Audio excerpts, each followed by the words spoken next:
Right. So, yeah, once again, good evening, everyone in the US, and good morning, everyone in the Southeast Asia, Indonesia, Malaysia, East Timor, if there's any.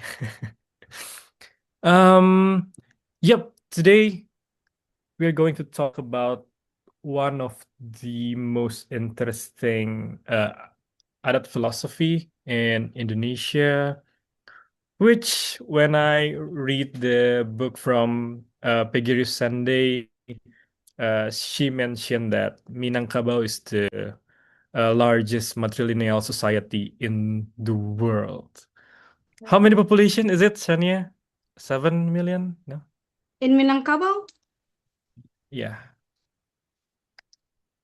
um, When, yeah, around 7 to 8 million people in the world, primarily residing in Indonesia, but also spread out in the world.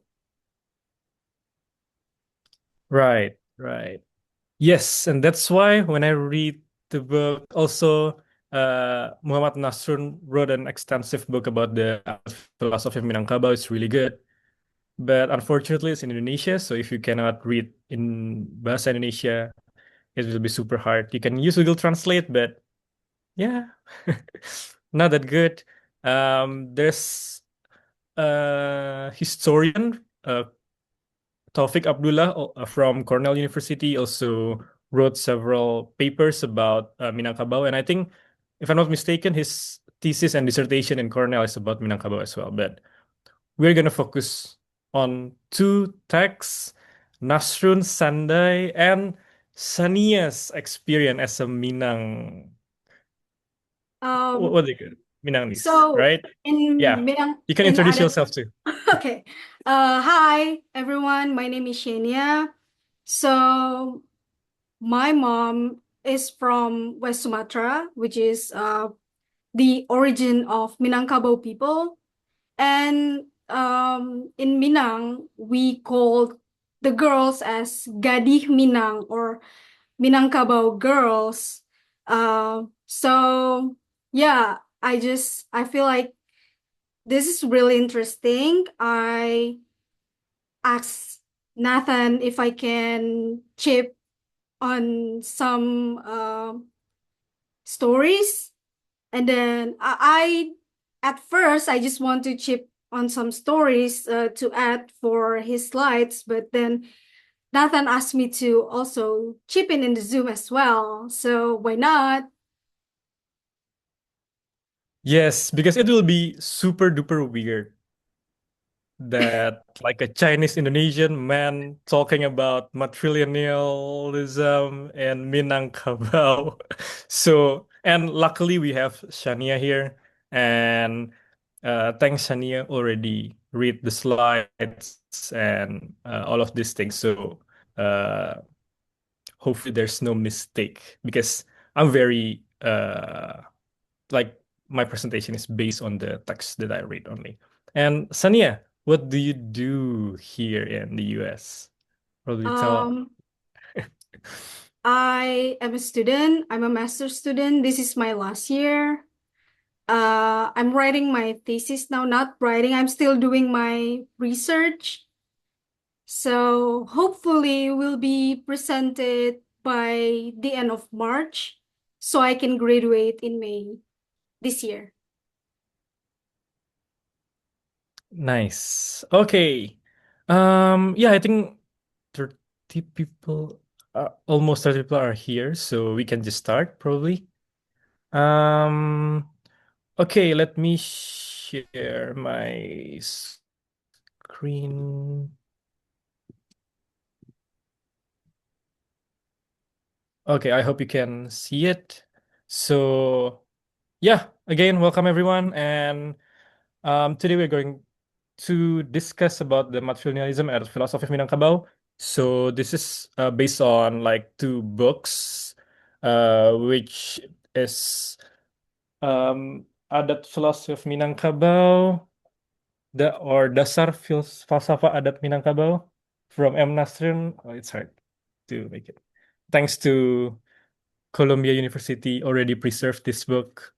because I think it's hard to find it in Indonesia. And also, there's one book from Peggy Sunday called "Women at the Center." It is a very beautiful book, and it is narrating Sunday's experience for I think 10, 20 years in West Sumatra, uh, and um, yeah. Okay. In that case, probably we can start.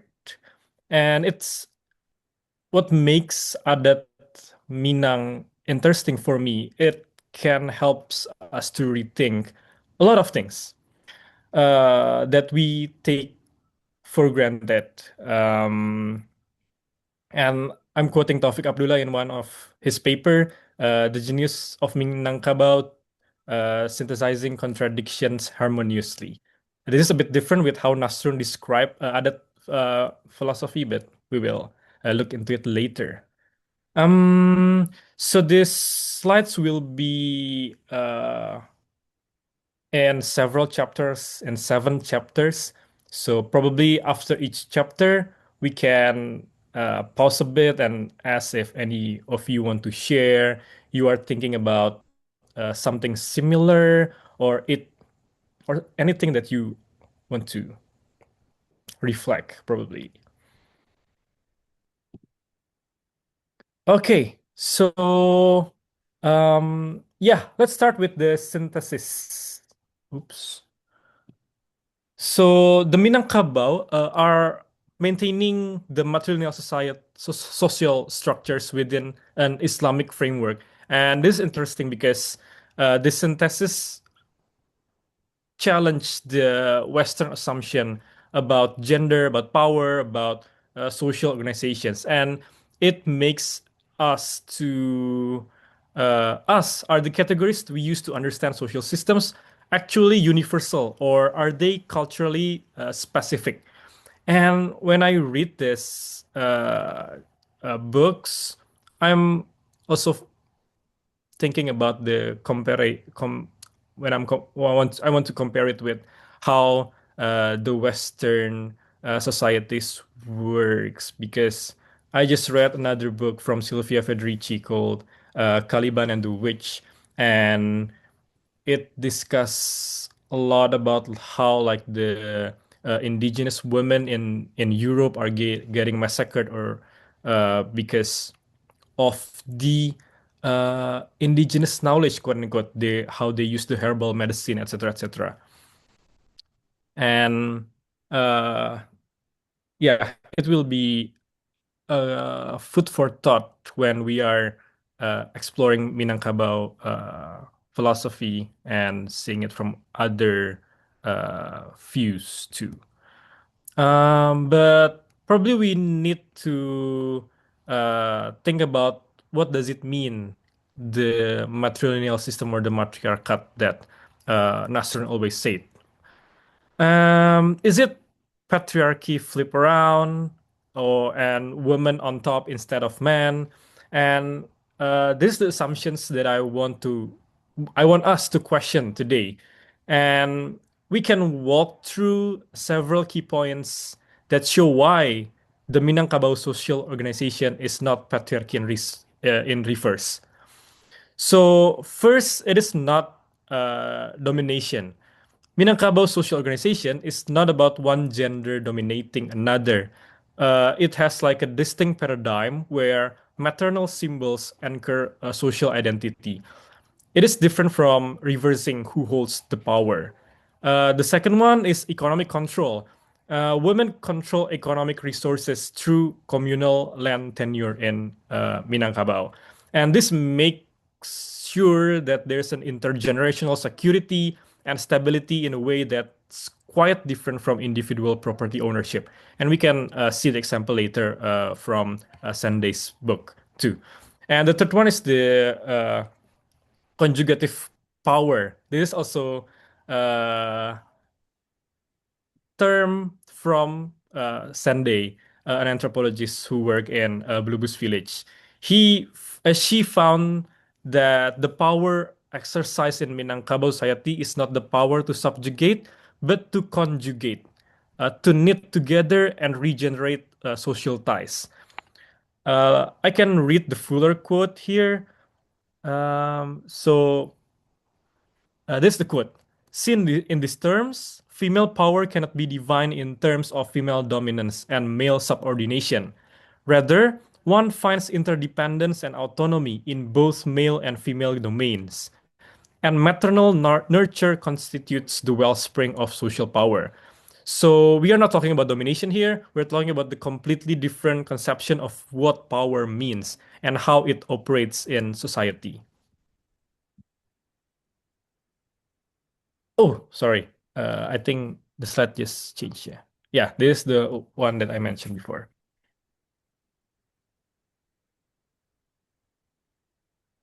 Right. Now we're gonna look into how this system, like the matrilineal system, developed historically, because the historical trajectory will reveal the continuity despite centuries of external influence the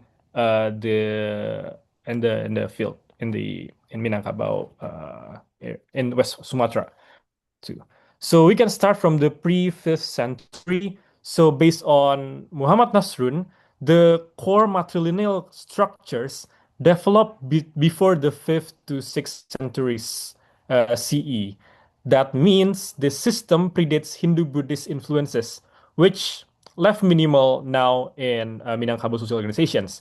And some archaeological evidence and local genealogists suggest that these matrilineal structures have incredibly deep roots. So we then go to the after 1550 CE when Islam entered Minangkabau, brought by Sheikh Ibrahim, who encountered Islam in Java and then brought it to West Sumatra. Now, here's where it gets interesting. So rather than dismantling matrilineal customs, Islamic teachers accommodated them. They place both the matrilineal principle and Islamic foundation in the most sacred category of adat, called adat nan sabana adat, which means adat is that is truly adat. And by doing this, they granted both systems divine sanction as manifestations of natural law or ketentuan alam. And this was a philosophical reconciliation. This brings us to the famous Minangkabau saying, Adat is based on Islamic law is based on Kitabullah. Adaik basandi syarak, syarak basandi Kitabullah. I hope I spell it correctly. Shaniya. And this saying encapsulates the theological synthesis. Nasrun, in his book, argued that because Adat Minangkabau derives from observation of divine signs in nature, and this is sanctioned by Quranic verse stating that many signs of God exist in nature for those who can read them. And that means Islam did not destroy but perfected or menyempurnakan adat. How did it perfect it? By adding the dimension of the afterlife to a system that had previously addressed only worldly concerns. So Islam didn't contradict the existing philosophical framework but completed it. So religion is at the top, and then there's adat in the center, and also there's a human philosophy and at the below. So there's like three stages, three dimensions of the Minangkabau systems that Nasr noted. And this is the most popular and the most foundational, and we can reflect this on the current ecological crisis in Indonesia whatsoever. But before we go through that, anyone want to share? Anyone want to reflect or anything you are thinking about, or we can move. Well, Yeah. what you just said about there are like three layers, that is actually exactly what one of my one of my family said. Mama, or the the man that holds power in my family, in my grandmother family, like the big family. That actually what he mentions to me a few years ago. So yeah, it's just really interesting that a lot of people still hold on to that. Yes. And yeah, what makes it interesting is I'm sharing this book to my professor in Columbia, and she's like, "Whoa, this is much needed view because we are too Western or South Asian centric for now." And yeah, I hope everyone after this can read the book that I already digitalized, which takes a lot of time, and share it to other people. I think there's no one who want to share for now, so we can just continue. So this is the philosophical foundation, nature as teacher, and I think this is the philosophical heart of the Minangkabau system, which grounds matrilineal social organizations that we talked before in ecological observation and natural processes. And the main point of Minangkabau Adat philosophy is the conviction that legitimate social organizations must mirror principles observable in nature. And Nasrun identifies a threefold hierarchy of philosophical systems. So the highest derives from direct divine revelations, that's religion that we implicitly said before. The second derives from divine science manifest in nature. The lowest comes from individual human speculation. And before Islam's arrival, the Adat Minangkabau occupied that second tier. With what Nasrun calls Islamic perfection, it ascended to the first because now it had both natural law and divine revelation. And I think I can pass this chapter to Shaniya.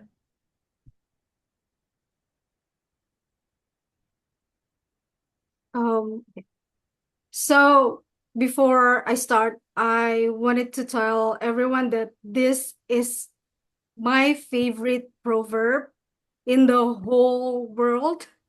That is very famous also in Indonesia. Maybe you've heard this before. Uh, the snippet said, "Alam takambang jadi guru," or in English, it could translate as "the vastness nature is our teacher," or "growth in nature is our teacher, should be our teacher." And the full proverb goes, "Panakya pisau sirawi, ambia galah batang lintabuang, salodang ambia kanjiru, nan satiti dijadikan lawi, nan sakapa dijadikan gunwang, alam takambang jadikan guru." Or in English, it could translate as, "Take the small knife that is used for carving, make a stick from lintabuang tree, the cover of pinang flowers becomes a winnow, a drop of water becomes the sea, a handful becomes a mountain, and growth or fastness in the fastness of our nature is the fastness of our nature is our teacher." As 10 days informants named Wick explained to her, this proverb conveys that people learn from observing both what supports and what destroys life in nature. And quote, he said, "We follow Adat because it is the way of our parents and their parents before them. We respect their experiences in their life, and learn from them. We learn from their suffering, from joys, from sorrows, and from the bitter and the sweet they have tasted. And we don't forget about that ever. If we don't learn from our parents and we ignore what they tell us, if we are blind to their experience, what was the use of their lives?" So it also highlights how Minangkabau people listen to uh, the elder and learn from their wise words that is passed through generation. And back to the Proverbs, the first three lines describe obtaining tools for food and shelter from natural materials. And the next three lines, which is like the key, establish that guides social organization. Just as plants grow from seedlings, seas from streams, and mountains from earth, human grows from infancy and must be nurtured to reach their potential.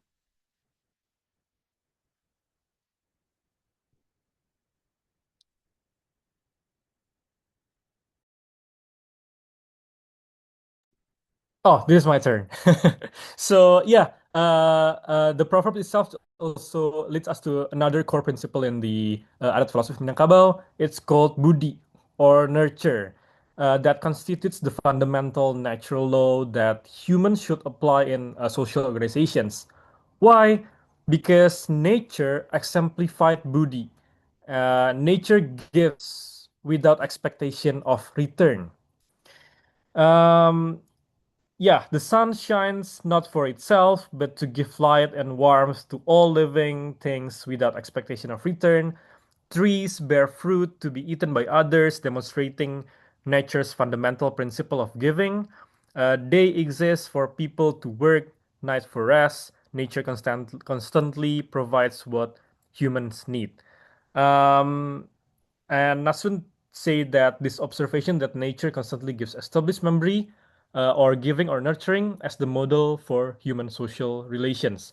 Um, and I think we can look at this part without seeing it more critically in the modern sense, like how we read it here now, but we can try to read it like 400, 500 years ago, before the colonialism, yeah, and from even before the pre-capitalist society, how this can make the living of the Minangkabau people at that time uh, have like a balance between human and more than human world. Um, yeah, Shaniya.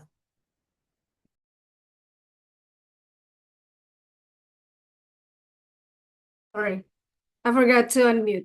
So this is where it gets even more important, uh, that the matrilineal descent emerged directly from the natural law of nurture, and multiple Adat leaders articulated this logical progression to Sandai.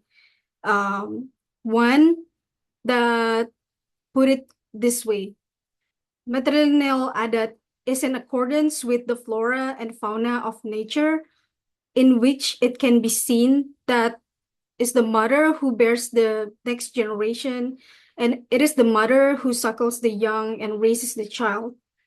And on the first point, it says that in observable reality, in nature, all beings are born from mothers, not fathers. Uh, Mothers reliably nurture offspring so they can grow, and mother also gives social protection, and the matrilineal principle protects the vulnerable by privileging the most reliable nurturing bond. And child welfare, the third point is child welfare, that the children's security rest children's security rests on inalienable maternal clan land, and ensuring protection regardless of paternal circumstances. Um, and Nasrun extends this reasoning that in nature, all beings are born from mothers, not fathers, and fathers are known only through maternal testimony. Moreover, mothers reliably nurture offspring, while paternal investment is less certain. But before moving forward to the next slide, I also want to add something. I want to briefly connect this idea of matrilineal descent to something that scientists also recognize in biology and genetics that I will talk more about in the next few slides.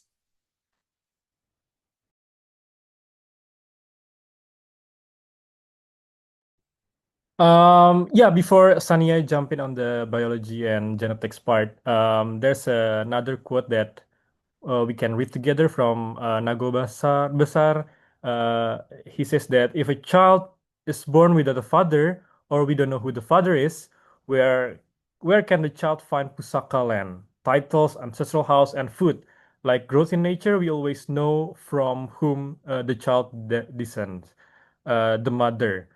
And I think this is pretty critical for us to understand that this is not based on the ignorance of paternity. And the Minangkabau fully understand biological paternity, but they structure social rights to prioritize child welfare over blood ties. And father maintain important emotional bonds and economic obligations to their children. But these are not secured through property transmission. Instead, children's security rests on inalienable maternal clan land. We call it harta pusaka. We'll talk in detail after this. Yeah, Shaniya, if you want to add something. Yeah. I also want to add something that also happen in a lot of community that have adat. There will be people that take these things in extreme cases, and how to illustrate how strict matrilineal descent can be. I want to use a literary example that many Indonesians are familiar with, which is Buya Hamka's novel, Tenggelamnya Kapal Van der Wijk, or the sunken of the Van der Wijk ship. That the main character is a male named Zainuddin that experiences complete social exclusion because his mother is not from Minangkabau homeland. The mother is not from West Sumatra, so he doesn't have uh, suku, or the rights to land in Minangkabau. And even though his father is from Minangkabau, Zainuddin is considered outsider in his father's family. And as a result, he is denied recognition, inheritance, and a sense of belonging from the society. He has no claim to ancestral land or clan identity because the descent is not traced through his father. And this example shows that material, material, materi- matrilineality is not symbolic. It has real consequences it can protect, but in extreme cases like what Buya Hamka wrote in his novel, it can also exclude people from their roots and society. And this has happened, like, it's not only in Buya Hamka's novel. I've heard things from my homeland about this kind of thing, but it was like in the past. And I don't think that the people of Minangkabau is still holding the Adat to that extreme level, kind of that. So yeah, it's just really interesting that one of the biggest novel written by Buya Hamka is highlighting the toxicity of this Adat if it taken to extreme level.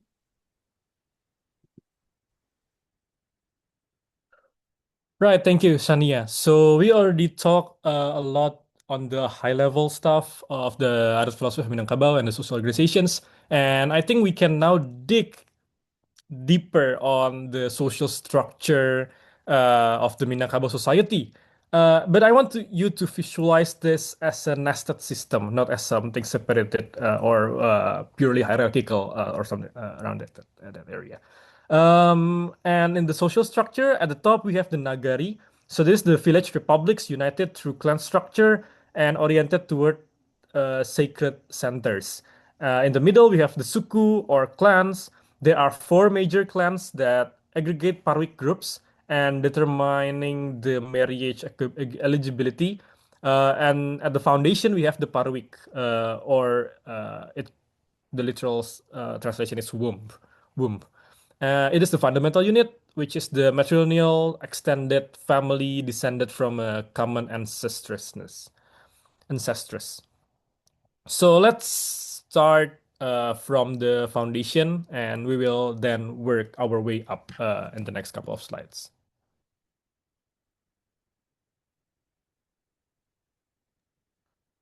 So the fundamental unit of Minangkabau society is the parwi or womb, or it could also translate to the core family. And every parwi maintains a genealogical chart called Ranji that traces descent through women, and sometimes it can span like 13 generations or even more. But why are these genealogies so important? Because they are essential for educating land disputes and verifying claims to the matrilineal titles in the family. And within the parwi, women inherit use rights to ancestral lands, houses, and sacred objects. And this is what we call harta pusaka or ancestral property that we will also talk about later. And earlier, I connected Minangkabau kinship with genetic concepts in the logic of matrilineal descent slide. And in genetics, there is something called mitochondrial DNA inside us. Uh, Mitochondrial DNA is inherited exclusively from the mother, and it allows scientists to trace maternal ancestry across generation, which with clarity and continuity in a way that paternal lineage often cannot trace because it only passed from mother to the children, and it makes this a powerful tracing for tracing maternal lineage across many generations. And in contrast, autosomal DNA, or the DNA that people know, is inherited from both parents and becomes increasingly mixed over generation because it is taken from both the father and the mother. And while it also shows genetic diversity, it can become less precise to trace a single line of descent. And in Minangkabau Ranji, or the genealogical chart, it functions the function is more like mitochondrial DNA than autosomal DNA. They prioritize clarity, continuity, and certainty through the maternal line. So, although Adat is not a branch of science, the logic behind matrilineal can resonate strongly with how inheritance and continuity work in biology, or this case in genetics. Thank you, Shaniya. Without Shaniya, there will be no explanation about this biology. She understands more a lot than, of course, me. Yeah, and then we can go to the next one. It's about Bundo Kanduang. This is also a very important part in both Sandai and Nasrun book. Uh, so Bunda Kanduang is the senior woman in the household that functions as the household manager, and she holds the key to the rice granary and jewelry chest. And the jewelry chest contains both family wealth like gold purchased from agricultural surpluses and from ceremonial costumes passed from mother to daughter. And there's a beautiful proverbs that describe her role. Bundo Kanduang is the butterfly of the traditional house. She's the one who owns the key of the clothes chest and the jewelry box. She is the center where the threads of the fishnet meet. I cannot find the original language because it is in Sunday book, but if I got it, I will send it on the group. And yeah, and the imagery here is very important because uh, yeah, because the senior woman is conceived not as dominating, but as the nexus of social relationships that weave together the threads that bind families through ceremonial obligations and shared meals. So this is what we call commensality, or Sunday wrote that her power is conjugative rather than coercive. It is more to weaving the threads.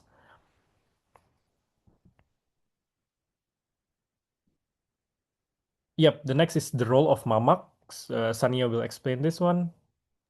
So the role of mama or the senior maternal uncle serves as guardian of the ancestral property and mediators in external affairs from the family to like the outer community.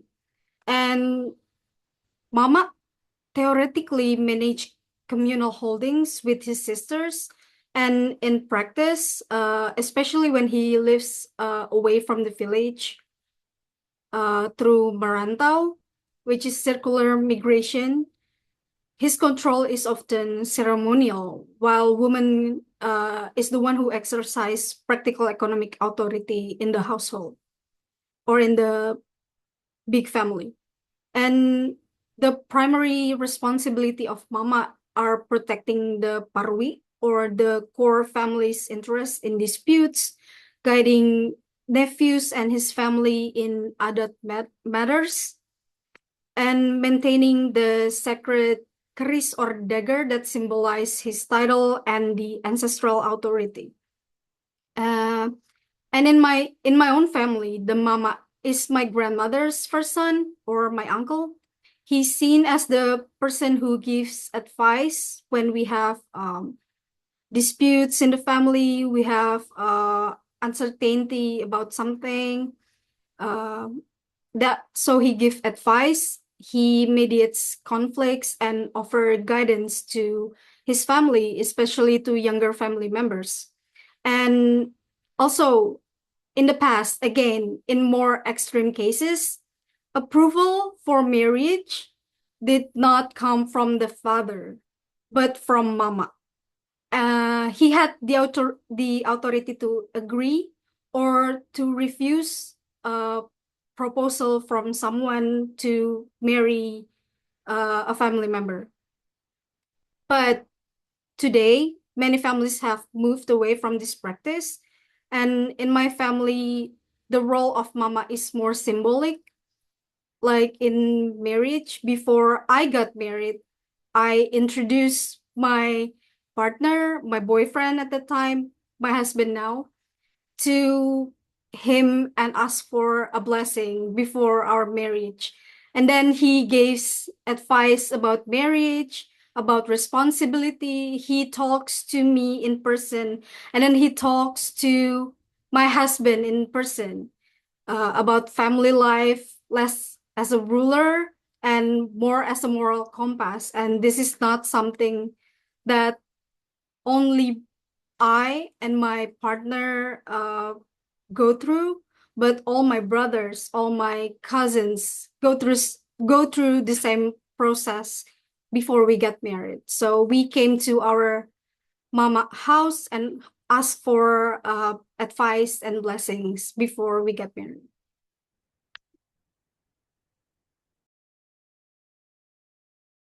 Okay, then we can move up to the next level on the pyramid that I visualized previously. It's a Parik groups that aggregate into like suku or clans. So villages throughout like the West in the West Sumatra follow what's called the suku berempat pattern, or the four clan pattern. That it is established in the legendary first kingdom of Dusun Tuo, according to the Tambo, which is the origin narrative. In Belubus village, where Sunday did her research, the four major suku are Payobadar, Caniago, Bendang, and Kotyanir. And only these four can install a penghulu pucuk or the clan head. Here, the suku membership determine marriage eligibility. The Minangkabau practice suku exogamy, and marriage within the suku is generally forbidden unless partners come from distant villages. Is it still happening now, Shania? Can you confirm this? Um, Or I think maybe people that still live in West Sumatra still uphold this, but it more like it's not forbidden. You just have to find someone that is not from the same rumah gadang or like the huge family from one area. So, not necessarily from distant village, but from different rumah gadang. okay, thank you, Shania. Yeah, and Sandy wrote a very interesting story here. So she tells that when one Minangkabau person met another Minangkabau person, the conversation immediately turns to what is your mother's birthplace? What is your mother's suku? And notice like the interesting part is not the fathers but the mothers. And at the top of the level, there's a villages or nagari that traditionally function as autonomous republics united through the suku structure and oriented toward sacred centers. So in Sunday Book again, Belubus and its sister villages like Guguk Nunang, Sungai Talang, and Kaludan comprise Nagari Sungai Talang, with Sungai Talang as the mother village, the Nagari Ibu, where disputes are reversed when local resolution fails. And all Nagari in the heartland or Darat orient themselves toward Mount Merapi, the volcano where, according to Tambo, the legendary immigrant king descended, and where Indo Jelito and her sons established the first Adat laws. And this spatial, how do you call spatial? Chill. Yeah. Yeah, the spatial orientation manifests materially, and the longitudinal beams of traditional matrilineal longhouses like Rumah Gadang must run parallel to Mount Merapi. And it never perpendicular because the later will constitute fighting the mountain and bring familial discord. There are also planted stones called batu tagak that dot the landscape and point toward Mountain Sago, whose name derived from the Sanskrit words for paradise, Sarugo. Uh, and yeah, so living architecture aligns with the center of Adat's earthly origin at Mount Merapi, which you can see in the picture here, while mortuary markers point toward the realm of and the ancestor at Sagu. And it creates a cosmological geography that anchors individuals in both worldly and spiritual matrices. Right, this is the next part. I thought it will be not that long, but it's already 50 minutes. Anyone have a question so far, or we can just continue? Three more part. Actually, I summarized a lot. I cut 60% of the content of the books. Oh, Nata wrote in the chat box, just a thought. I've only ever heard an interpretation of matrilineal descent as being a bad thing, kind like a warning for men in a patriarchy. A man should be wary of their children and wife because they can never be sure if their kid is their own. In this interpretation, the fact that a child's lineage can must be confirmed with who their mother is, unless it is an IVF pregnancy or something like that, is used to antagonize and shame women. It is interesting that here it is not used to shun man for the inability to guarantee that the child is their own without genetic testing unless it is used to shun them. Thank you, Nata. With this. Okay, anyone else? Or after this, we'll continue.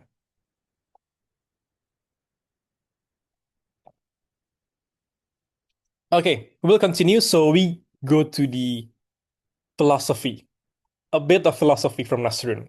So Nasrun wrote a pretty extensive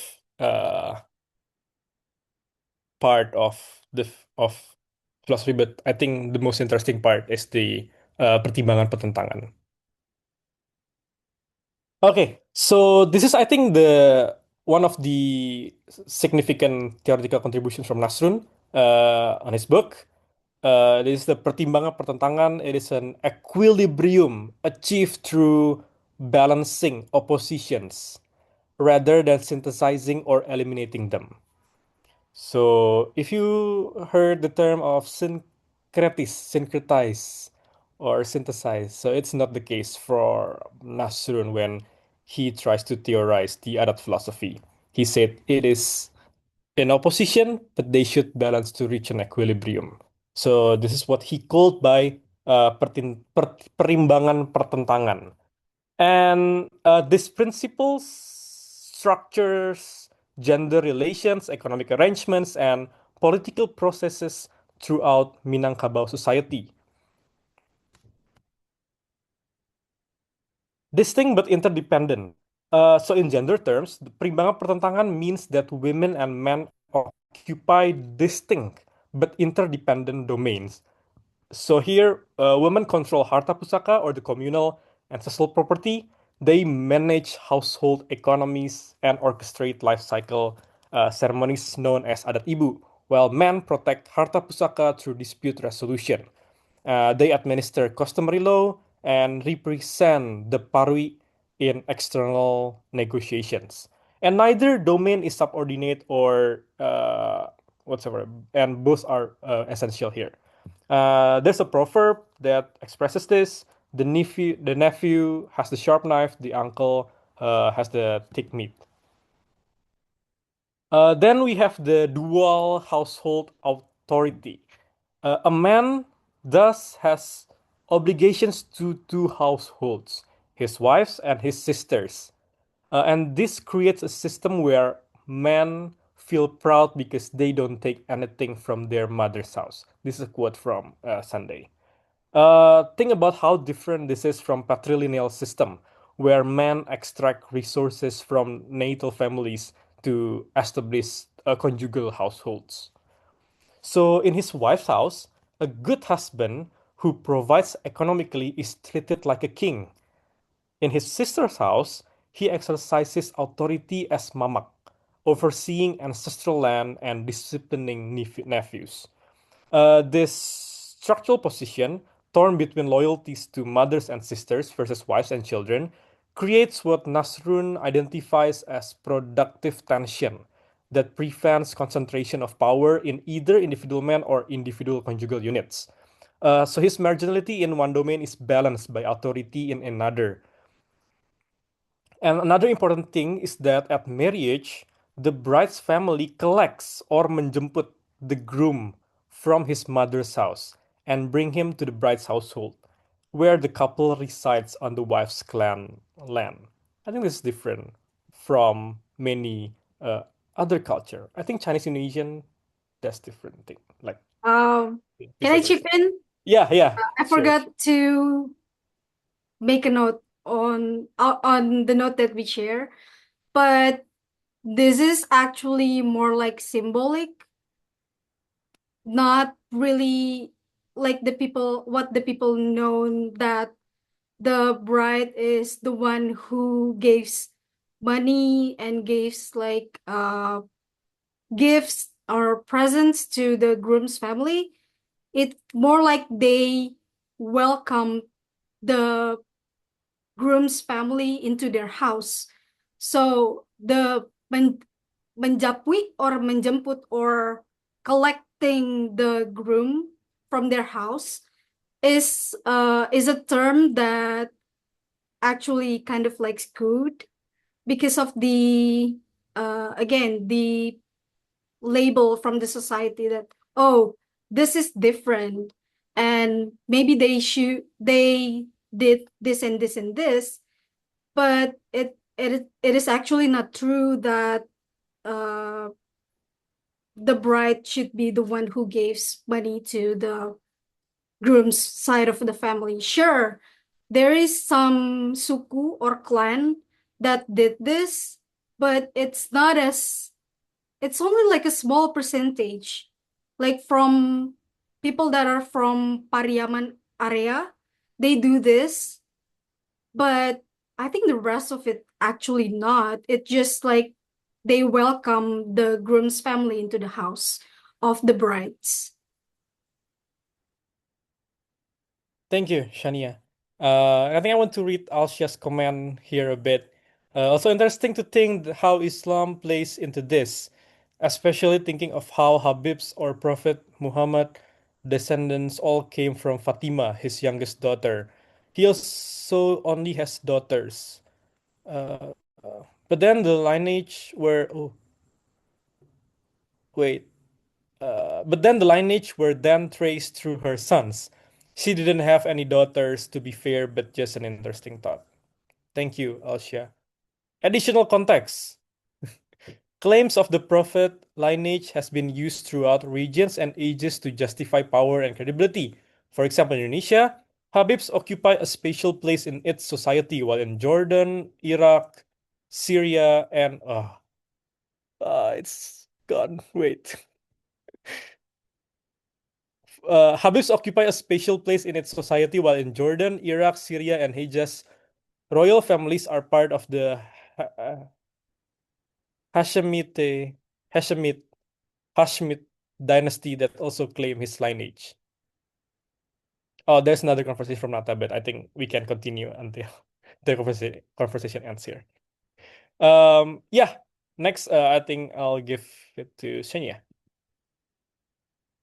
Okay, so the chapter 6 is about the economic foundations of the Minangkabau people, which is the harta pusaka, or the ancestral property, and the economic bedrock of Minangkabau matrilinealism is harta pusaka, an inalienable ancestral property that held in perpetuity by the parwi or the core family and the passing from mothers to daughters.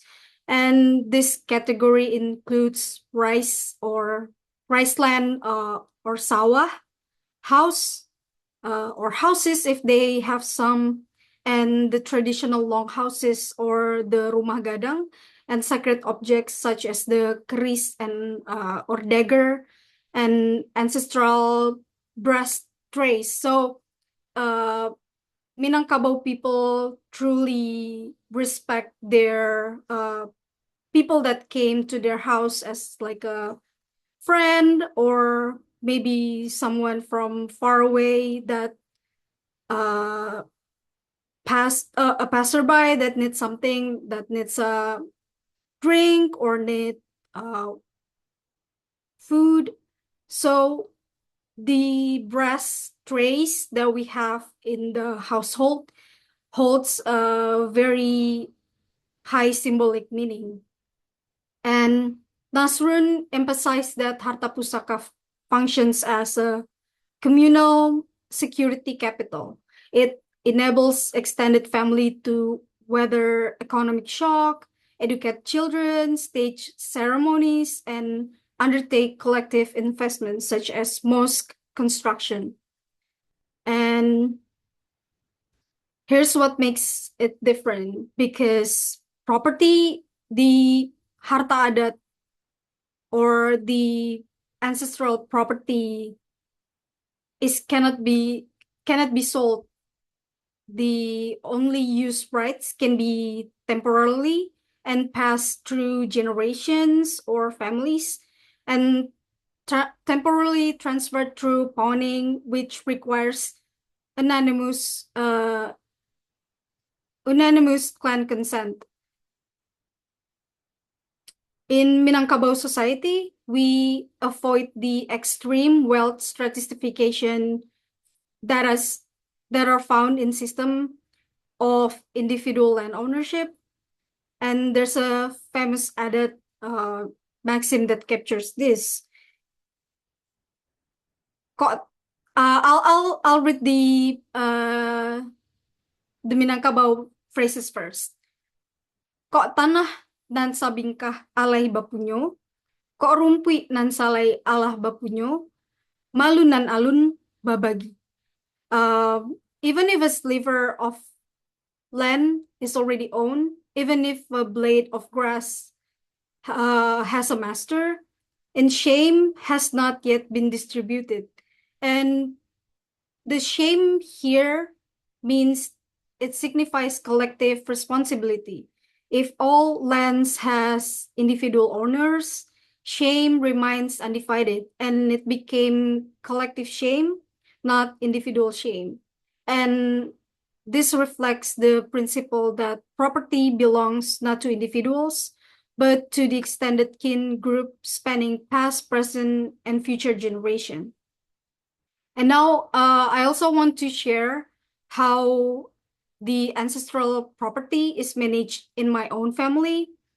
So our ancestral property includes my grandmother's house. That houses not only her, but all her siblings. But because she's the eldest one of the sibling, she used to live there. And aside from that, we also have rice fields and gardens with a few fruits that we actually harvest. And we don't have we my core family does not uh does not manage the rumah gadang, but it is a nuclear family house that inherited through my grandmother's line. Because my grandmother was both the eldest child and a daughter, she was responsible for managing these assets and lived the house herself. As she aged, the management is passed to her first daughter, and then after my aunt passed, it was managed by the second daughter of the family. However, conflict arose, and at that point, the mama decided that the management should be transferred to my mother. Although my mother is actually the youngest daughter and still has two older sisters, she was considered by our mama as the most neutral and the most capable of managing these assets fairly. My mother also encouraged principle that if family members already have sufficient household income, the proceeds from land harvest should be saved for maintaining the household itself, the harta pusaka or the ancestral property, to uh, to pay maintenance for the house, for the gardening. But however, if someone is in need, the income from the harvest can still be distributed. And the goal is not for accumulating these, but to sustain for sustainability and fairness in the family. And building on that, my family also has a policy that reflects the broader Minangkabau value of collective responsibility. Because we don't live in West Sumatra anymore. Most of my family are in Jakarta or in Riau. Anyone in the village who helps manage the house, clean the house or the garden, or harvesting the rice fields, even if they are not part of the my family, the core family of ours, they are also entitled to receive a share of the harvest that we sold.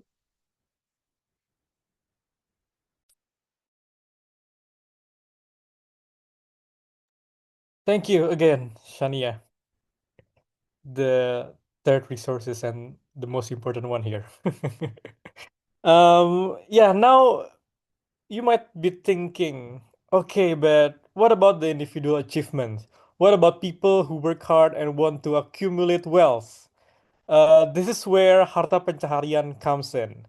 It is a property acquired individually by spouses during marriage. So there's like a diagram. So here's how it works. So upon a husband's death, harta pencaharian is divided. Part goes to his children, part to his sister's children, his kemenakan. The portion allocated to kemenakan strengthens the husband's natal parwi ancestral base. And the children's portion becomes harta pusaka for a new matriclan consisting of the mother and her offspring. And over generations, individually earned property transform into harta pusaka, constantly replenishing the ancestral base. So Nasrun argues that far from weakening communal tenure, harta pencaharian provides the mechanism by which ambitious individuals can expand their parwic holdings while also still maintaining the principle that ownership rests with the maternal collective, not individuals. So this is like a dynamic system, and the system renews uh, itself.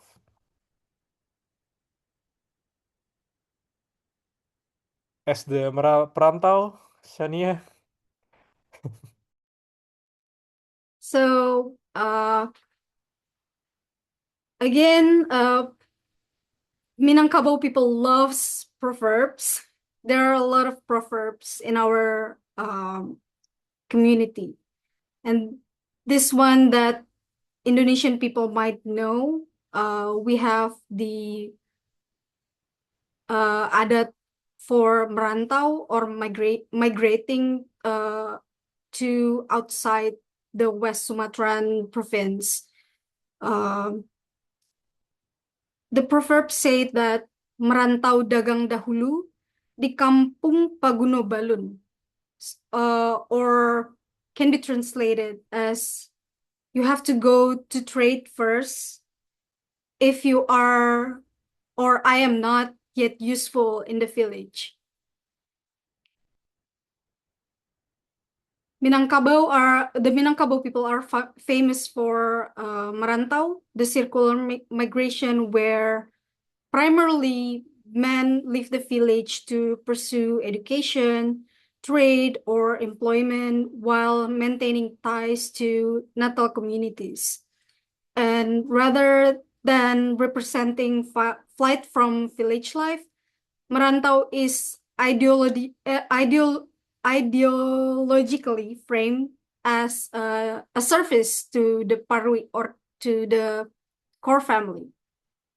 Men merantau to accumulate wealth that will be remitted to sister for managing the ancestral land, educating their nephews, and staging ceremonies in the household. And the proverb conveys that only after flowering or growing up through merantau, success can a man truly benefit his village and his parwi. And another proverb captures the bittersweet nature of this obligation, which says love means hitting them or to discipline kids, and love for the village means living it. Even when achieving substantial success abroad, merantau men typically maintain ceremonial obligation in their natal village and expected to be buried on the ancestral land. And Sunday described passengers on flights to Padang during Islamic holidays, all of whom return to their mother's household. And there's a saying, Even if it rains gold in other lands and it rains stone in mine, I will always return to my beloved village. And the tradition of merantau or migration is also closely connected to the philosophy of alam takambang jadi guru, or the vastness of nature is our teacher. Minangkabau people believe that learning does not only happen at home. To truly understand life, one must observe the wider world. And this desire to learn from experience gave rise to the tradition of merantau, which later also became an economic necessity. Migration, therefore, is not a rejection of home, but a way to grow so one can eventually give back to the community. And I see oh, okay. Sorry. I thought Nata was saying that the merantau that used to be only for men is sucks. Uh, it also happened in the past where women was treated like they cannot leave the land. But I think it becomes even more acceptable now for women to leave their house or to leave the ancestral land. Because I'm here in the US. Yes, studying biology and presenting adat philosophy Minangkabau. Yeah, we go to the next part because it's already more than 1 hour, and I think we are still 60% of the presentation. So I will make it short, but please read those two books and you will learn more. So, okay, we will start with the ceremonial practice in Adat Ibu. Um, yeah, Adat Ibu here manifest through life cycle ceremonies like birth ceremonies, marriage ceremonies, and house building ceremonies. These mark birth, marriage, house building, and title investiture. Um, and if men, sorry. Yeah, if men administer the logos of Adat through formal dispute resolution and flowery speeches, women enact the praxis of Adat through these life cycle ceremonies. These ceremonies constitute the primary mechanism through which Adat social relationships are regenerated across generations. So another interesting story in Sunday's book is she's like walking down the street in the Bluebus village, and she looked at like several ibu there, women there, and the women there say that, hey, come here, this is our adat, this is adat awak, this is and it reflects Sunday that her interviews to like a lot of peoples are very theoretical, while like women in the village practicing the adat. So then Sandai redirected her entire not entire research, her research from like the historical texts, reading Nasrun, Taufik Abdullah, and all of the Penghulu, etc. there, toward observing how women show rather than tell adat through their actions. And she gives a lot of examples, like in the birth ceremonies, when a child is born, the paternal grandmother and her clan, these are called bako relatives, bring items for the first bath and first feeding, and it is arriving in colorful procession with offerings balanced on their heads. They feed the infant rice and banana mixed together. Rice and banana are the enduring pair in Minangkabau food symbology that teaches the principle of sticking together. And the ceremony concludes with reciprocal exchanges. So the Bako relatives offerings of rice and elaborate cakes are replaced with packets of sticky rice or silomak and bananas from the maternal clan. And this enacts the Adat principle that what is full is emptied, what is emptied, sorry, what is full is emptied, what is empty is filled. And the story goes on, and there's another women explain that ceremonies maintain a good connection between families united by marriage. If something happens to the father or the mother, the child is never forgotten. We'll go back to the Bunda Kanduang. So during the ceremonies, senior women directing proceedings are addressed as Bunda Kanduang, the title of the Queen Mother of Pagaruyung, a title that features in Tambo narratives that I already mentioned before. And by assuming this Bunda Kanduang title, ordinary woman embodies sovereignty and becoming living links to the sacred origins of Adat. And Bundo Kanduang does not rule in the sense of commanding through force. I mention again, this is really important, rather than conjugates, knitting together dispersed social threads through hospitality, ceremony, and strategic alliance building across clans. That is the role of the Bundo Kanduang. Um, Yeah, there's another woman called named Wick, also told Sunday in this story that if children stop listening to their parents and women stop holding and attending ceremonies, Adat will be lost. But that will only happen when the world ends and the doomsday is upon us. So it's another, yeah, the book is really engaging, so you need to read it to make the full connection because I will skip a lot here. Okay, the last one is the contemporary challenges and resilience. So we'll talk a bit about Orba, the Suharto, the evil of all evil in Indonesia. Or should be political? Yeah, we should be political here. Um, Now, you might wondering like this all sounds really interesting, but does it still exist now, or is this just historical?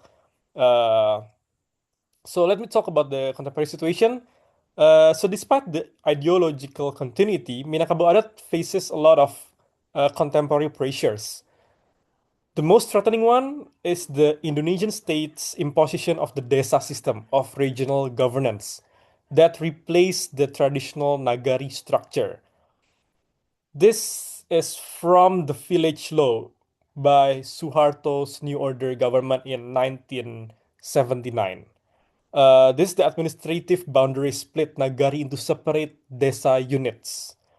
And this partitioning undermines Adat Limbago by creating jurisdictional confusion. So when Penghulu councils render decisions, elected kepala desa or village mayors often ignore them. And it is referring disputants to national courts operating under state law rather than Adat. Um, Oh, the male authority erosion. So male authority in Adat also suffered during the Dutch and Japanese colonial rule. Land formerly reserved for Penghulu was seized. We saw this a lot in other places as well in Indonesia. And deprived of economic independence here, Penghulu became dependent on wife's land and less able to fulfill ceremonial obligation. And combining this with the state legal system superseding Adat courts, many male penghulu lost both practical function and cultural authority. One penghulu said this to Sunday. Today, the force of Adat has weakened. The regulations of Adat cannot be enforced because the government, represented by the Kepala Desa, doesn't follow the decisions of the Ninik Mamak. So by the time our decisions arrive in the office of the Kepala Desa, they have no meaning. It's all Suharto's fault again.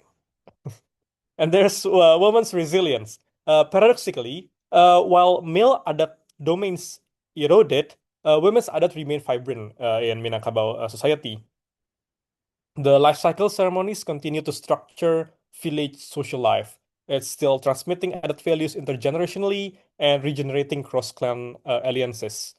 Um, but then there's a Nagari revival.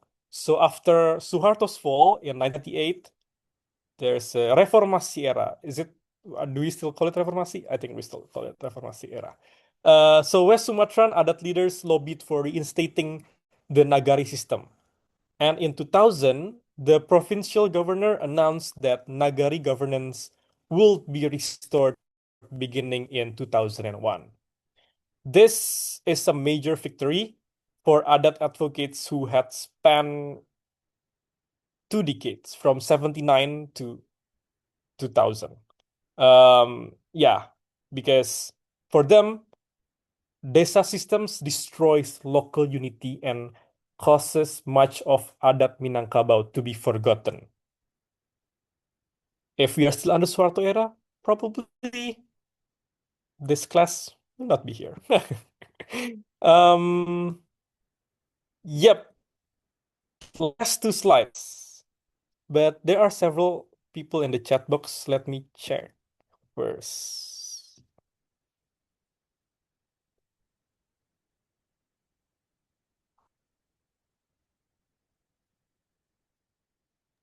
Also, maybe while Nathan is checking the chat box, I want to clarify the difference between matrilineal and patrilineal versus matriarchy and patriarchy, because people confuse this a lot.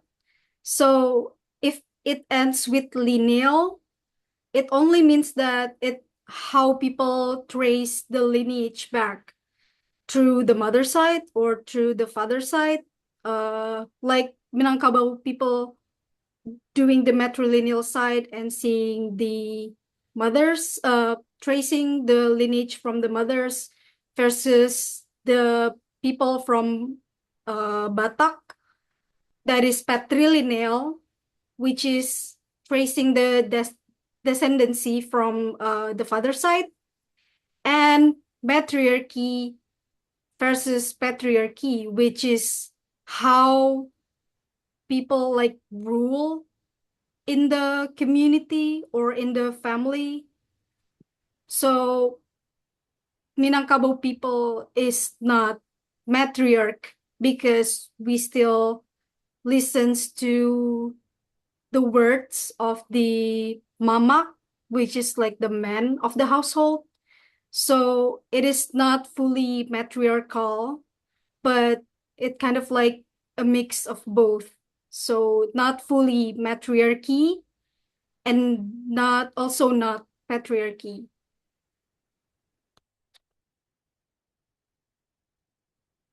Thank you, Shaniya. Yeah.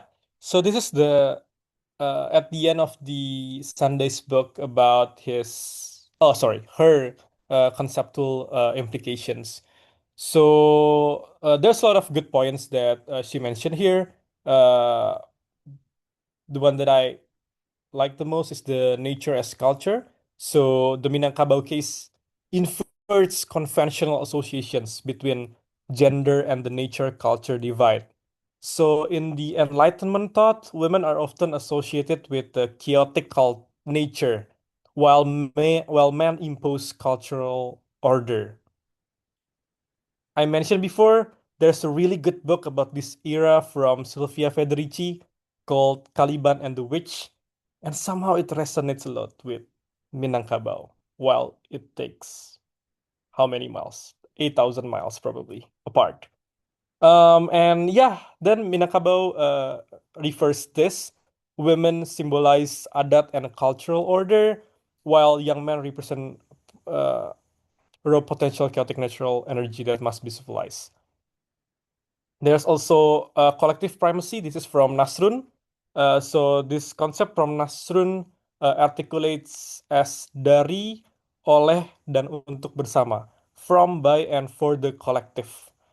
This is like the political, philosophical alternative to the individualism or totalitarianism binary, as Nasrun said.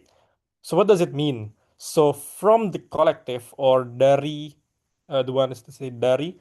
So it means that individuals derive identity, property rights, and security from membership in maternal kin group spanning generations. And by the collective means decisions emerge through mufakat, consensus, with leadership conceived as facilitating collective will rather than imposing individual authority. And for the collective, it means that personal achievement aims not at individual aggrandizement but at enhancing parwi and village prestige. And there's also the democratic balance that Nasrun mentions, which he says it is a viable alternative to the democracy autocracy spectrum. So I think both Sunday and Nasrun tries to challenge the dualism that people usually see in the Western philosophical system. Um, and yeah, just you should read those two books. So last part, last slide. Um, I think we can close with this.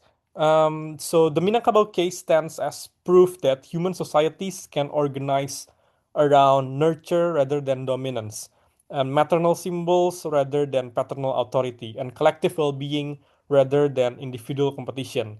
And they already do so successfully for over a millennium. Um, Shaniya, I think you want to say something here too. Yes. So in an era of environmental crisis that we see not only in Indonesia but throughout the world, uh, social fragmentation and also patriarchal violence, the Minangkabau people demonstrate that alternative social organization can thrive across centuries. And our philosophical foundation that nature teaches nurture as the primary organizing principle makes us can make us rethink gender, kinship, and also social organization way beyond Western conceptual frameworks. And as a proverb states, there's a proverb that says, "Adat nan tak lakang den paneh, nan tak lapui de hujan. Biasa indak layua, dibubui indak mati." Or translate as adat can be unbroken by the heat of the sun and unruined by rain. If it's displaced, it does not wither.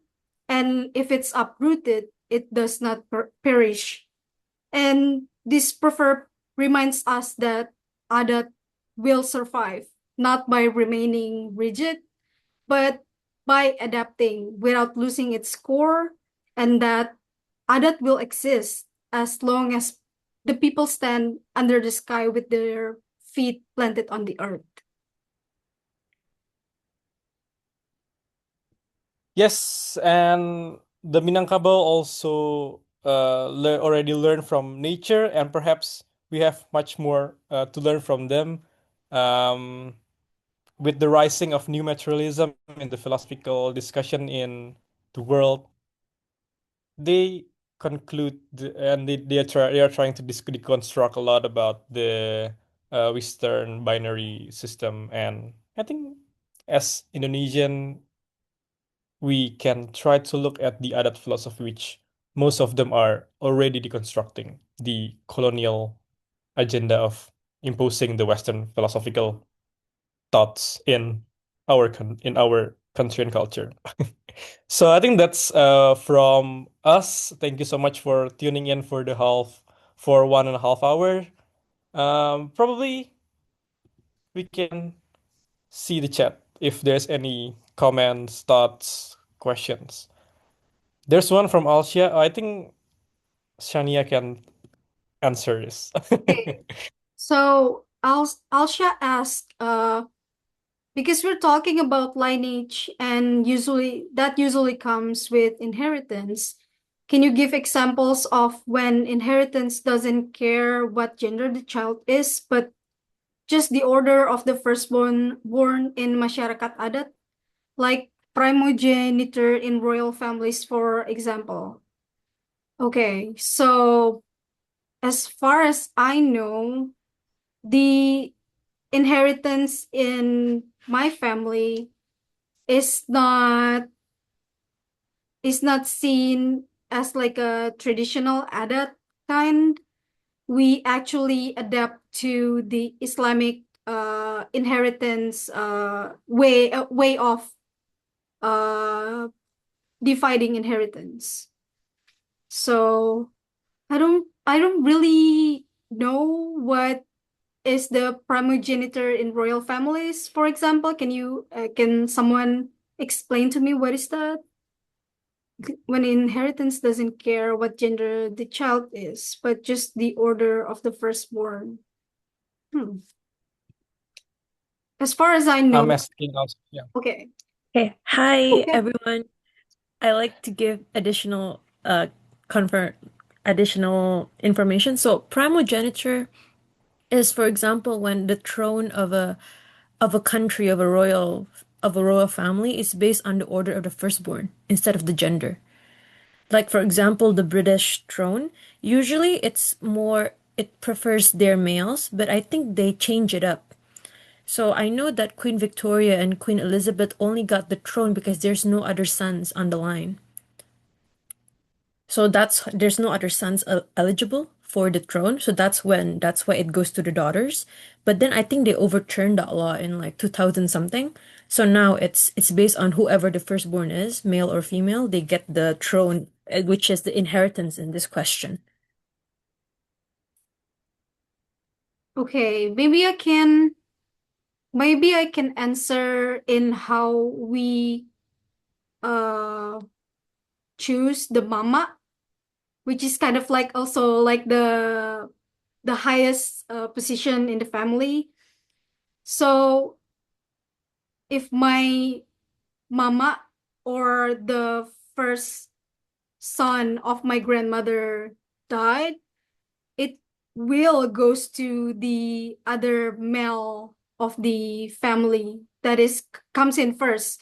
So the first the first children of my grandmother, if she have like or they or anyone in the first line have like, oh wait, sorry. uh so my grandmother's first child is a woman, my aunt, and she has a son. So when the mama of my family died, which is my grandmother's first son, the mama role will be taken by my eldest male cousin. So it's not going to be inherited to my mama son, but to his nephews. Is that kind of like clearing a little bit of Alsha's question?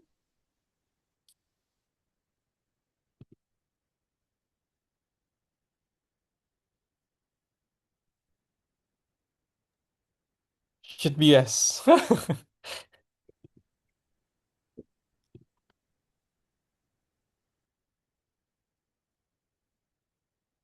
Okay, and there's another question from Andrea about the role of mamak in the family. So Sunny, you want to give a brief explanation here? Okay, so wait.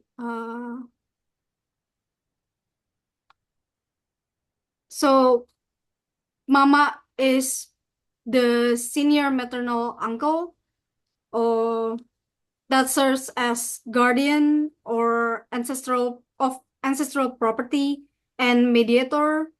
So this is more like a not ceremonial, but uh like the wise man in the family that you will come to him if you have something to talk about. So he serves as the guardian and the wise man of the family. That kind of like the main thing as being a mama.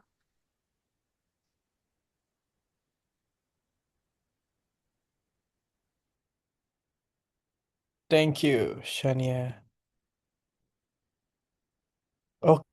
Okay, anyone or have other thoughts? Want to share something? Or it's all clear?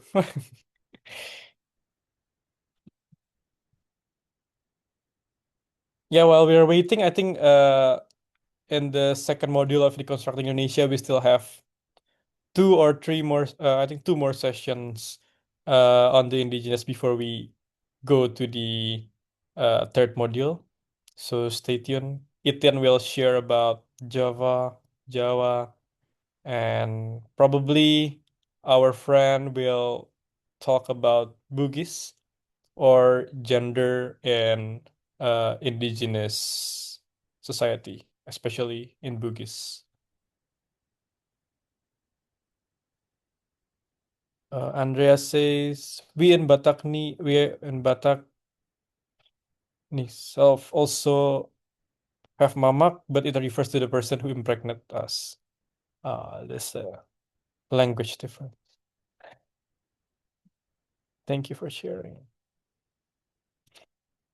Okay, probably this will be all for today's session. Will recommend like these two books from Sunday and from Nasrun. If you want to do something comparative, I think you should take a look at Sylvia Federici. It's really good. Or yeah, other part, because in the colonial expansion in Indonesia, colonial rule in Indonesia, it also depicts like the um, massacre of indigenous communities in other places, and it connects a lot because the cosmology and other things have similar. Okay, thank you so much, everyone, and also Shaniya, who I say to also present in less than a day. I saw my mother join, but And thanks everyone who are staying until now.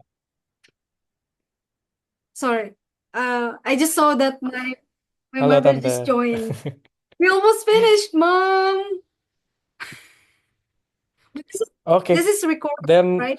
we will meet again either next week or in the next 2 weeks. And uh, oh, like, oh, who's lagging? Hi, Okay, Shaniya. yes, and then we will Hi. meet again in the.